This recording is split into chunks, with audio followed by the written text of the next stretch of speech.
Every 2 to 3 days in Michigan, a baby dies from unsafe sleep. Hello and thanks for joining us. I'm Laurel Hess and this is Comcast Newsmakers. Joining me now is the Infant Safe Sleep Program Coordinator for the Michigan Department of Health and Human Services, Patti Kelly. Thank you so much for joining us today. Thank you for having me. It's a pretty startling statistic and it sounds like something that really could be prevented. It's a very preventable death. It is, Laurel. We really consider these deaths 100% preventable. If babies are put to sleep in a safe sleep environment every time, so that means nap time and nighttime, then these deaths could be prevented. So what are unsafe sleep conditions? What should caregivers, whether you're a parent or a grandparent or a babysitter, what should they know about unsafe conditions and how to make them safe? Okay. The major points that we want parents to follow is that baby's always sleeping on their back. So we don't want any side sleeping, no stomach sleeping. In the past, we have many grandparents, and that was how we used to teach them to place their babies for sleep. But now we know definitively that sleeping on the back is safest for baby.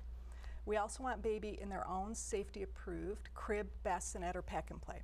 So we don't want baby sleeping in adult beds, or on couches, or in bouncy seats, or car seats. Those things are unsafe for baby. Baby is safest in their own sleep space. We also want baby with no objects in the crib. So when you get baby in that crib or bassinet or pack and play, we don't want any bumper pads, we don't want any blankets, no stuffed animals, none of those things that can get in baby's way and cause a risk for suffocation. We found that many families find it helpful to be able to pull up that bassinet or pack and play right up to the side of their own bed, so that during the night when they need to comfort baby or feed baby, baby's right there.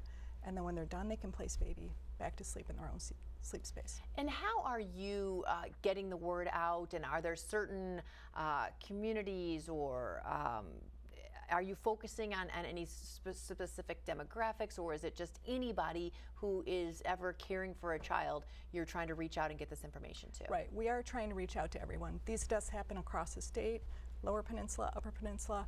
We really want to reach every family who has a baby in their life.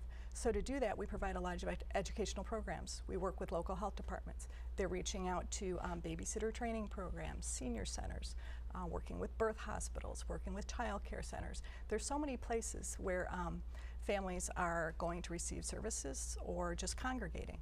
So we really want to spread that message to all caregivers because they really need to know. Well, it is important. If you're a parent and you know these things and you think, I already know these things, I'm good, it's important to make sure that both grandparents know it, Yes. that your nanny knows it, that anybody who's ever going to be putting your child to sleep knows it, because you're not always the person putting your child to bed.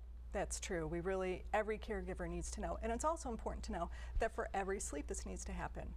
Nap times and nighttime equally. Babies need to be placed according to safe sleep guidelines, because the deaths can occur at any time during the day, not just nighttime. So this is certainly awesome information coming from you, but there's all kinds of conflicting information, it seems, and certainly in the day and age of social media. You go on Facebook and there's a new study that says to do stuff different every single day. How do you know what to believe? What study is it's latest, it says to do something different maybe than you're suggesting? How does a parent keep up and know and be comfortable they're doing the right thing? Right. What we suggest that parents and families do, if they're getting conflicting information, is to go to their pediatrician, or maybe they have a nurse who's visiting in their home, so that they can really kind of talk through what they're hearing and be able to understand what the safest guidelines are. There's a number of different ideas out there, like you said, that can be difficult for parents to try to sort through.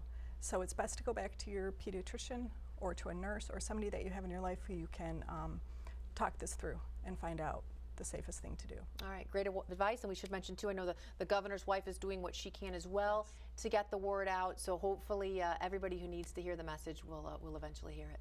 Yes. All right, thank you so much for joining us. Thank you. For more information on today's topic, you can visit michigan.gov/safe sleep. Today's Comcast Newsmaker was Patti Kelly, the Infant Safe Sleep Program Coordinator for the Michigan Department of Health and Human Services.